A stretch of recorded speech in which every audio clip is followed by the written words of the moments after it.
Metro School's $18 million no-bid contract with MEHARRY Medical Ventures for COVID-19 services has become so controversial tonight, more people are calling for an investigation. MNPS has not required or produced itemized invoices for this contract, despite demands by Fox 17 News, members of the public, and at least one school board member. Our Dennis Ferrier has the latest right now in a Fox 17 News investigation.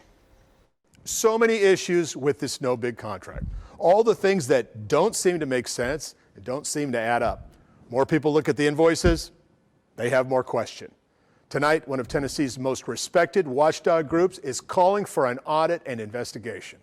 The Beacon Center of Tennessee specializes in finding government waste. They actually publish a report every year on the subject. When they saw the COVID website created for MNPS cost at least $1.8 million, at least $1.8 million, anybody who works on websites, or even understands the basics of websites, will look at this site and say, there is absolutely no way this should cost over $75,000. That is the absolute maximum. So when you say $75,000 and then $1.8 million, there's a big middle ground there. Where is that money going? We need to know. That is absurd. And that's just the website. We're still trying to determine how many nurses and COVID monitors actually work during the contract. How many days, how many hours, how many workers.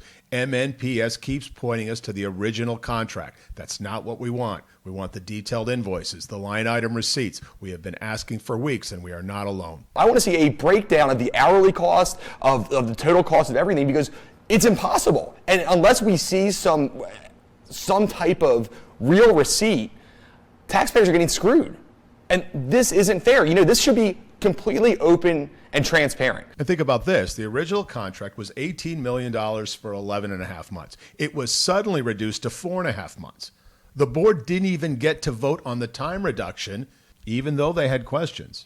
If the $18 million was truly how much you and MEHARRY thought that it was going to cost for 11 and a half months, when you shortened it to 4.5 months, why did we not get a different amount of money for just the 4.5 months? Here's the answer to that simple question from MNPS Chief of Staff Hank Clay. For many of our contracts for Metro Nashville Public Schools, the term is not necessarily the total amount of the contract divided by the number of months in the contract.